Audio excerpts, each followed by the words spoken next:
keroyak apa namanya itu, Parkinson itu juga sama. Itu umur berapa tuh seperti itu?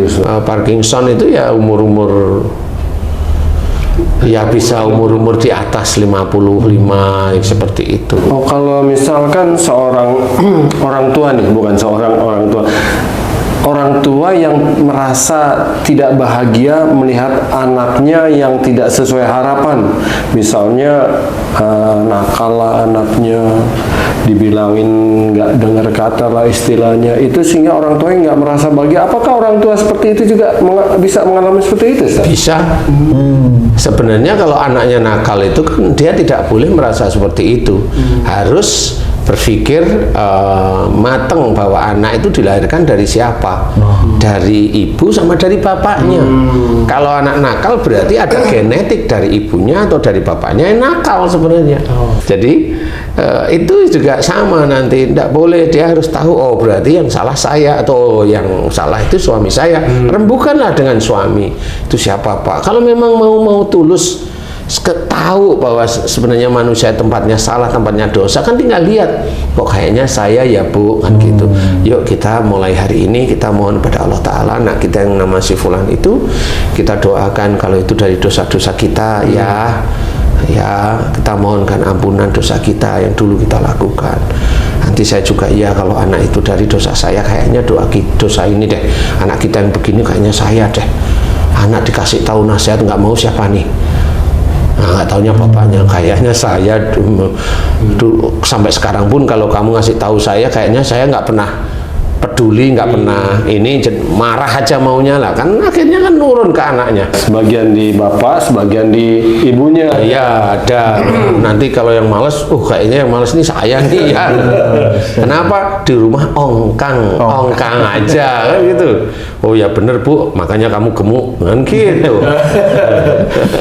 Akhirnya mohon ampunlah kepada Allah Ta'ala. Nah, dengan mohon ampun kemudian dilakukan dengan paham, mengerti, istiqomah, mudah-mudahan anaknya itu mulai dirubah oleh Allah Ta'ala.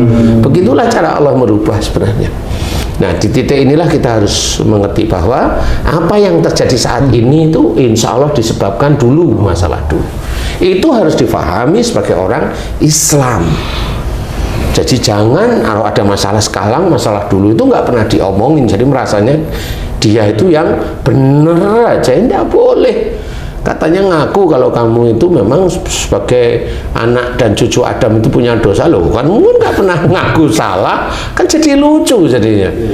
Jadi dianggap benar. Nah di titik itulah yang tidak boleh. Makanya kalau orang merasa hidupnya tidak bahagia, makanya kelenjar yang ada di kepala yang mengeluarkan hormon dopamin itu tidak bekerja dengan maksimum, sehingga bisa menjadi Parkinson, bisa menjadi kaku, jalannya kayak robot kayak gini, tidak imbang dan sebagainya.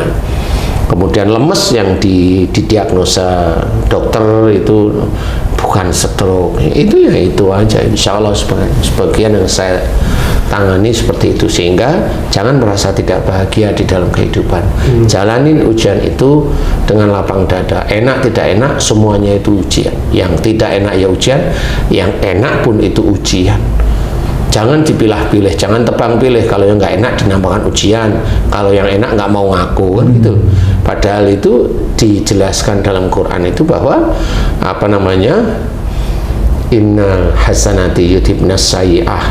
Jadi sebenarnya amal perbuatan baik itu dari akan mengurangi perbuatan buruk. Ingat ya, amal perbuatan baik dari Allah Ta'ala. Nah, tapi semua hal nikmat yang diterima dari kalau kita merasa perbuatan baik, jangan diaku kita. Nggak boleh. Ya. Jadi intinya adalah harus tahu, ma sabaka min hasanatin famin Allah, itu harus paham. Apa saja kenikmatan yang kau terima itu dari sisi Allah. Nah, kemudian dibaliknya juga sama, wa ma sabaka min sayyi'atin famin nafsik. Apa saja musibah yang kau terima itu disebabkan dari perbuatanmu sendiri. Jadi harus paham seperti itu. Semua yang baik diberikan oleh Allah Ta'ala, mau rezeki kayak istri yang baik, kayak suami yang baik, kayak anak-anak yang baik, itu dari Allah. Jangan diaku dari kita. Tapi kalau suatu ketika kita menerima suatu musibah, akuilah itu dari dosa kita. Itu baru ngikutin Quran. Itu berarti iman kepada Allah Ta'ala.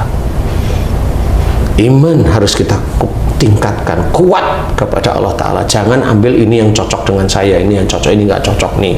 Nggak boleh seperti itu. Jadi jangan merasa tidak bahagia dengan kehidupan di dunia. Kalau memang sholat 5 waktu itu sudah mulai tertib, pahamilah sebenarnya bahwa ujian itu pasti ada di semua orang. Tidak orang biasa, tidak orang kelas menengah, tidak juga pejabat, tidak orang yang kaya, tidak juga orang yang baru menjalankan takdir Allah yang kurang, tidak juga menteri, tidak juga presiden, semuanya seperti itu. Jadi semua akan mendapatkan ujian. Ujian sehari-hari bisa apa aja. Kesehatan sehari-hari, berangkat ke kantor bekerja, diberi keselamatan oleh Allah Ta'ala, itu nikmat dari Allah Ta'ala. Pulang diberi keselamatan oleh, itu nikmat dari Allah Ta'ala. Ketemu sama istri enak ngomongnya, diajak makan, itu nikmat dari Allah Ta'ala. Syukuri semuanya, syukuri. Kalau hanya cuma masalah duniawi, senyum aja, pasrahkan aja sama Allah Ta'ala. Jadi jangan ngeluh lah, tapi dirubah. Yang perlu dirubah itu adalah akhlaknya. Ibadahnya itu dirubah menjadi yang baik, itu yang dirubah. Akhlak dan ibadah itu dirubah menjadi yang baik. Kalau ada kekurangan, normal, namanya manusia, kan gitu ya. Jadi jangan merasa hidup kita tidak bahagia, nggak usah, biasa saja. Jalani aja setiap harinya dengan lapang dada, istiqomah, baik, senantiasa bersyukur pada Allah Ta'ala. Kalau itu ada kekurangan dari kita, mohon ampun, mohon ampun, mohon ampun. Kalau memang perlu diperbaiki, perbaiki terus, perbaiki. Orang yang mau memperbaiki kehidupan sendirinya, orang yang mau memperbaiki kehidupan keluarganya, itu termasuk amal soleh.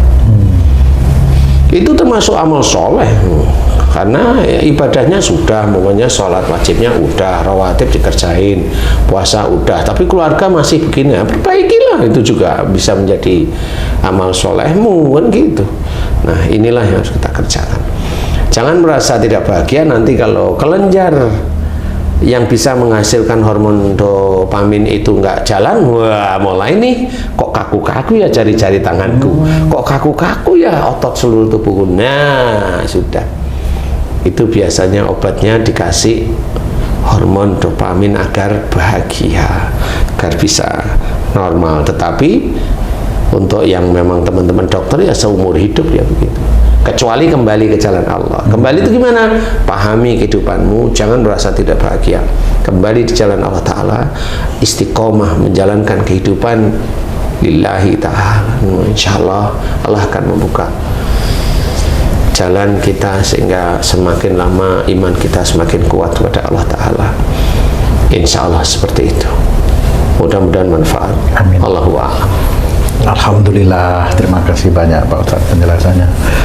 Sahabat beriman dimanapun berada, mudah-mudahan apa yang disampaikan guru kita Pak Ustadz Danu bisa kita pahami dan Allah mudahkan kita untuk bisa mengaplikasikan dalam kehidupan kita sehari-hari. Amin ya rabbal alamin. Saya tung, sampai jumpa di video kami yang lain. Wassalamualaikum warahmatullahi wabarakatuh. Waalaikumsalam warahmatullahi wabarakatuh. Alhamdulillah.